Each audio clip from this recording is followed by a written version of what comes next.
It's the boy, Bubba, let's coming through. Hella clutch, flawless, can't be touched. It's your boy, Bubba, let's. Yeah, I need that hot take. I need the truth and everything that is not fake. So tell me who's the GOAT, I'll tell you who's not great. And which team always make you go right way. Yeah. Welcome back, Bubba Bunch, to another edition of Small Talk. And I just really don't want to talk about this. I genuinely don't want to mention this team at all until we really get into the regular season, to where we do our typical like reviews, previews of these games. But I think it's very important that we discuss this, because this is my opinion. This is what I believe will happen. I think we should automatically just forget about this Cowboys season. I am already on board with this. I'm telling you right now that the Cowboy season ended. Their season ended just right off the bat. It took me one preseason game to watch this. This is not an overreaction. This is not to be over dramatic. This is no overreaction. This is me saying that no one should pay attention to what the Cowboys are doing. They are useless when it comes to talking about Super Bowls, playoff wins, whatever. This season will not matter. And I'm not just saying that as a fan. I'm saying this as a warning to you Cowboys fans, or just fans of the NFL, that if the owners, if the coaching staff don't care about the season, which clearly they don't, why should I? Why should we talk about the Dallas Cowboys? Why should we watch their games on prime time, on the games of the week, and watch all these different shows on ESPN, Fox Sports, to where they're the number one topic every single morning, just to be completely useless when it comes to 2022 in this NFL season? There's not much that I need to talk about that I haven't talked about enough. Is that Jerry Jones is a terrible owner when it comes to winning a football game and winning a Super Bowl. That guy does not care about winning in this league. He cares about making the most money and making sure that everybody gets a piece of the pie, but that he, at the end of the day, gets the biggest one. That's what he cares about. He cares that the Cowboys stay in the motto, they stay in the relevance, they stay on rotation in these games or in these shows. And as long as they get those games on prime time and very important slots, who cares what happens on the field? Stephen Jones, same there. Like he can continuously say that this team likes their guys. You don't have to go out and get some more or try to improve in a certain area, because they supposedly don't need it, that they have the right guys for that situation. So why should I value his opinion when clearly he doesn't care?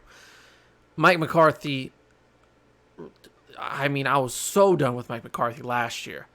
I was so done with Kellen Moore last year. Dan Quinn's really the only man on this organization that can save them to mediocrity and can be a competent head coach for this football team. I think Sean Payton will most likely make a return next season. And if that's not the case, Dan Quinn's the next guy up. Literally, plan B is Dan Quinn.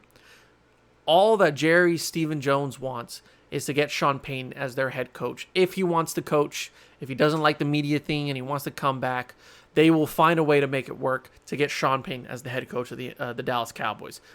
In their mind, they had extended Dan Quinn to say, if we don't get Sean Payton, this is the next head coach for our team. That is the only reason that might be the sales pitch that you could really tell to Dan Quinn at that point, is to say, like, look, man, we want you as a head coach here. If they're just blowing up smoke up his ass or something, but the elephant in the room, Sean Payton, right? But they are saying that as of right now, Mike McCarthy is probably not going to be our guy next year. So we want to extend you so that way you don't go anywhere else and do great things there, because you will, because you're a great coach. We want you here, and that could lead to you being the head coach of this football team. I think that mindset-wise, mentally, all of these people, Mike McCarthy, Sean Payne, or not Sean Payne, Stephen Jones and Jerry Jones are past this year. They are saving up cap space.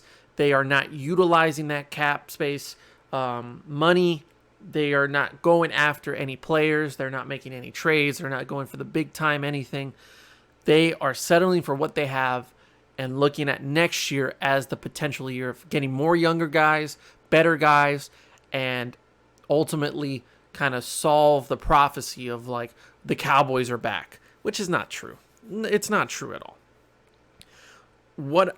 I'm not gonna lie to you guys. I didn't watch the Broncos game because preseason, like I said in the last episode, does not fucking matter.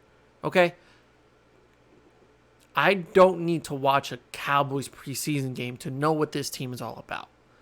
They don't win preseason games. Why? Because they get out-coached every single time. And that's all that preseason is about coaching and making sure that the guys that are on the field, whether they're first string, second string, or third string, that they know what they're doing, that they execute properly. Guess what? The Cowboys don't execute properly. It doesn't matter what string it is.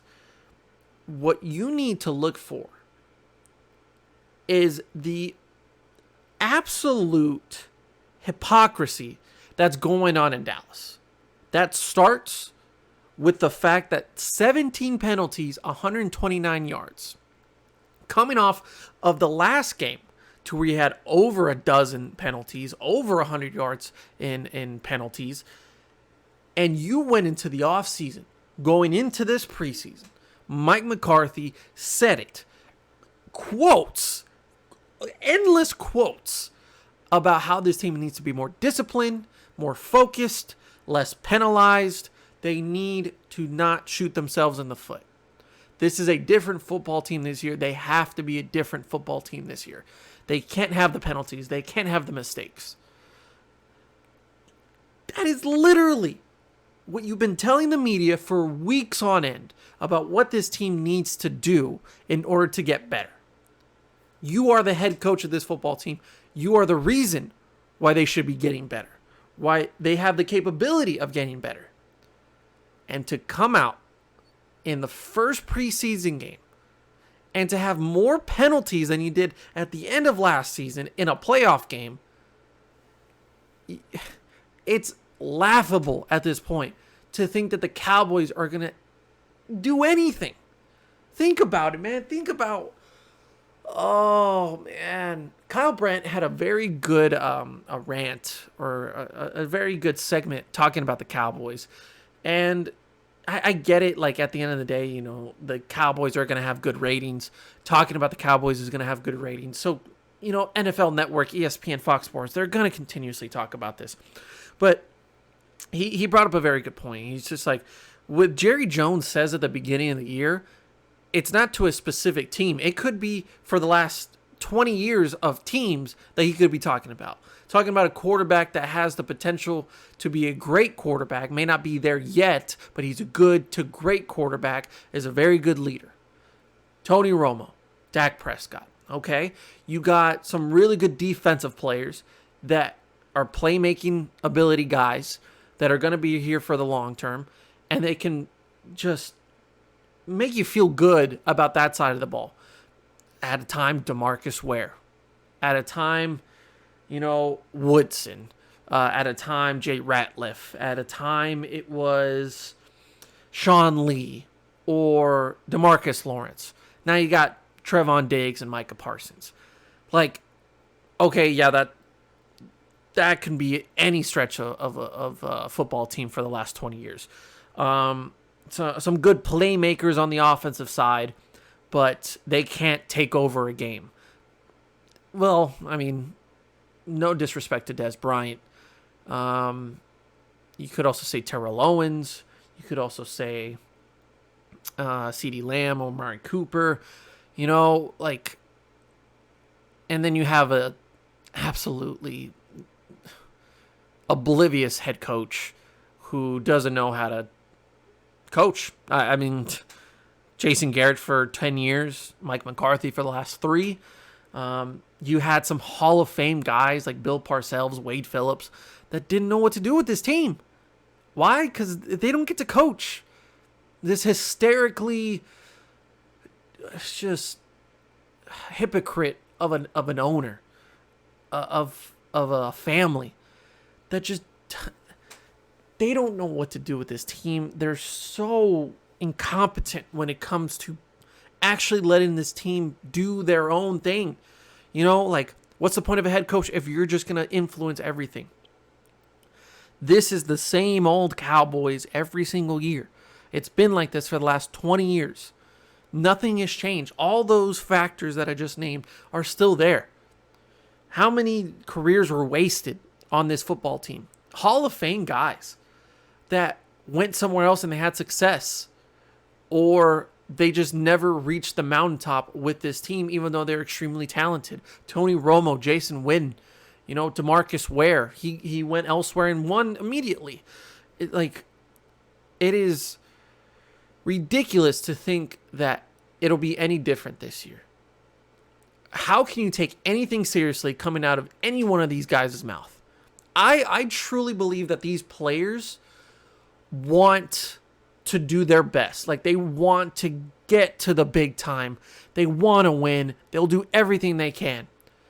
However, it can't just be all them. It has to be a head coach. It has to be a front office that knows when to do things at the right time and to take care of this football team in the best way possible by winning a Super Bowl. You need to make moves in order to win a Super Bowl. This team does not do that. You know what's a move that just didn't make sense to me? James Washington, a veteran guy that's been in the league for a while, had a good stint with the Pittsburgh Steelers. I think a good above average wide receiver. He may not solve all the issues on that side of the ball or in that position, considering that you lost Cedric Wilson and Amari Cooper, guys that you didn't utilize to the best of their abilities. So now you're left with CeeDee Lamb and a bunch of nobodies, right? Noah Brown's been there for a while. I'm sorry, but I'm not a Noah Brown guy. Then you have some guy coming from the USFL that was like the PJ Walker of that league, and he was the MVP, but he's also 5'0". No disrespect. And you get a rookie in Jalen who might be good. We'll see what happens. I've heard good things about him, so I'm intrigued by him.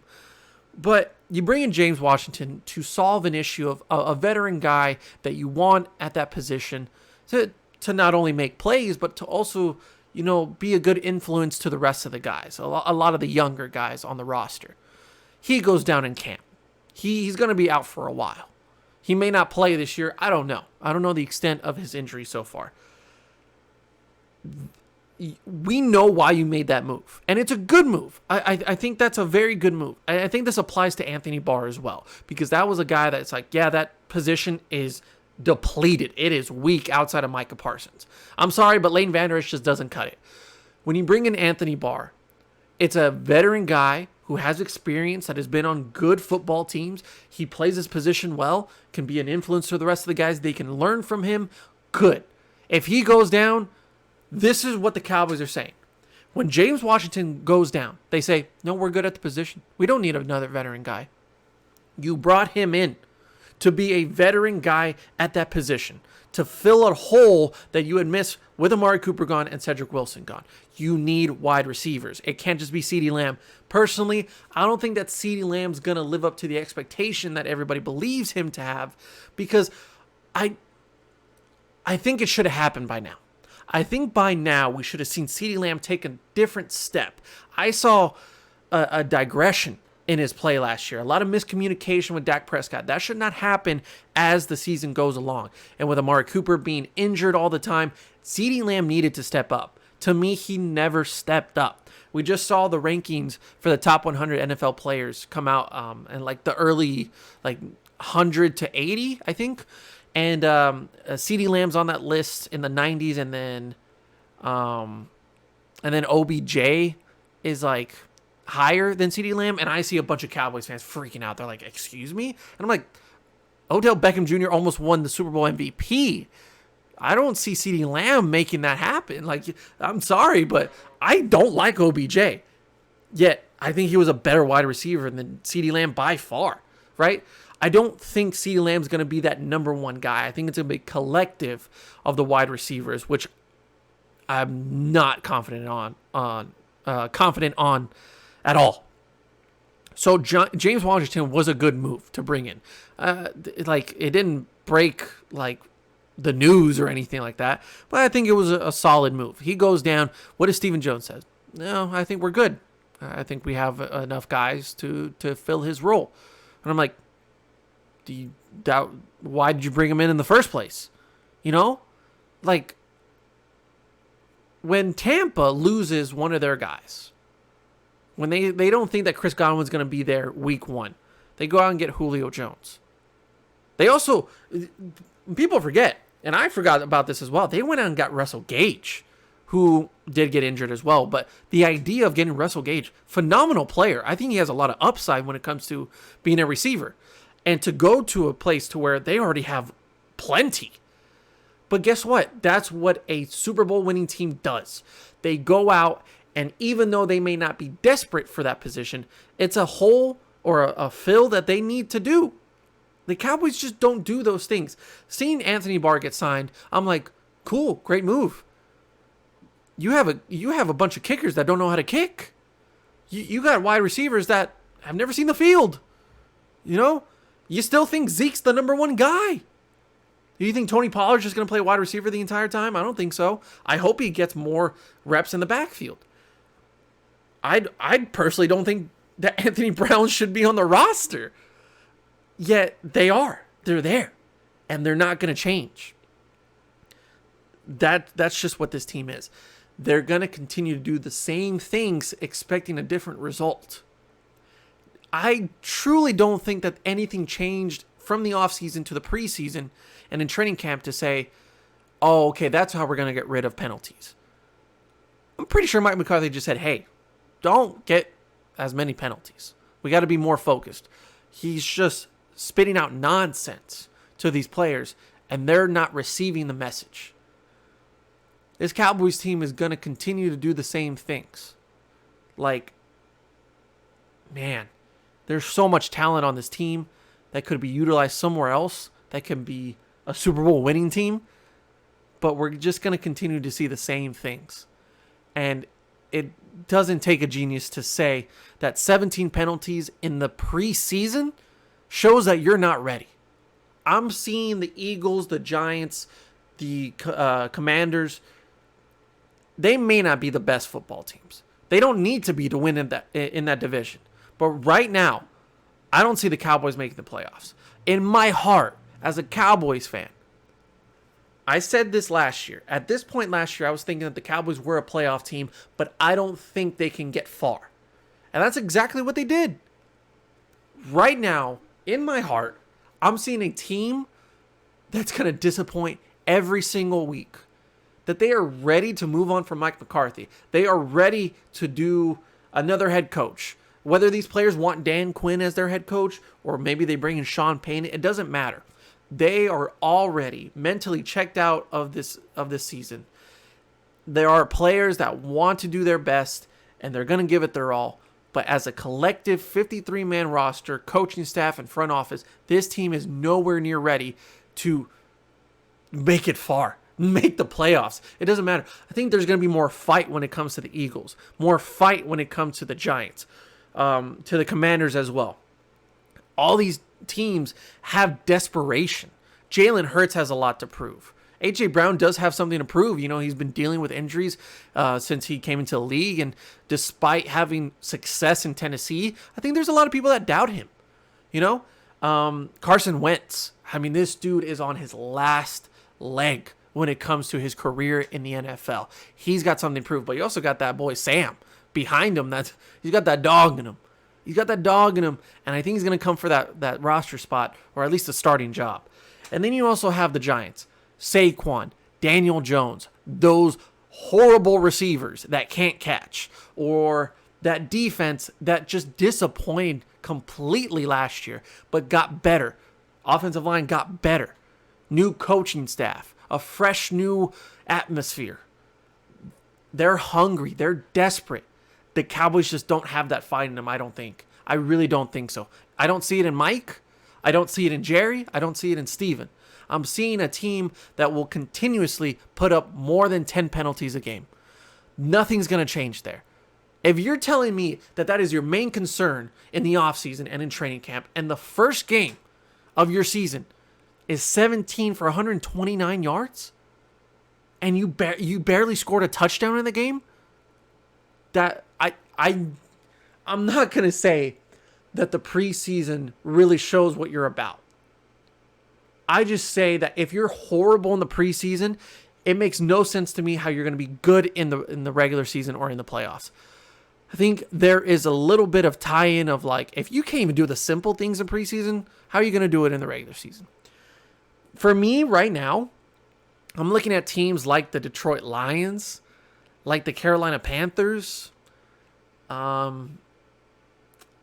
like who else? The Bears, the Jets. I'm seeing teams that are absolutely horrible when it comes to their records, the last few seasons, and what their coaching staffs as well. But like, I feel better about those teams. Like, I think the Lions might actually surprise a lot of people this year as far as how many games they win, but the fight that they have.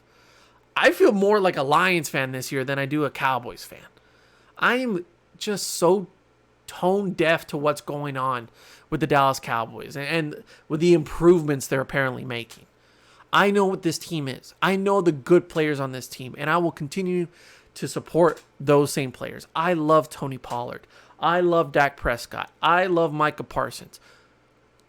But as a Cowboys fan, I can't support this team. If Antonio Brown signs with them, God help me. I'm going to get rid of everything that I own that is Cowboys related. I'm done with this team if they sign Antonio Brown. I don't think they will. But in the case that they do, because they're stupid like that, I'm done. And I think I will be done. I know I exaggerate a lot at how much I hate this football team, even though I love them and I continuously talk about them. If this team like doesn't change at all in the next year, I might be done. I truly might be done. I think it's best for me to just not care anymore. Not care about this team. Just not even do previews, reviews. Just focus more on the other football teams, other video ideas, and just say screw it. You know? I've dedicated my life to knowing about this team as far as being passionate and supporting this team. It's just not worth it anymore. It really isn't, because if the owners, the coaching staff doesn't care, why should I? They really don't care, dude. Don't hit me with the like, oh, things are going to be different. Things are going to change this year, and we're going to be a more disciplined football team, and you embarrass yourselves by going out there and dropping 17 penalties in a preseason game. Preseason. Jesus Christ. All right, that's going to do it for this episode of Small Talk. I appreciate you guys for watching, listening. Make sure to check out the TikTok. I'm putting out content pretty much daily at this point. But yeah, I'm enjoying what I'm doing, and with football season right around the corner, I can't wait to make more content with you guys. And hopefully have Kevin back on the podcast a lot, and we'll do more episodes, and we'll do some videos, some short ones. I want to definitely do some more like small stuff, like I did with the Super Bowl, like the Patriots and the Falcons one, because that's doing really well. So thank you guys so much, and we'll see you next time on Small Talk.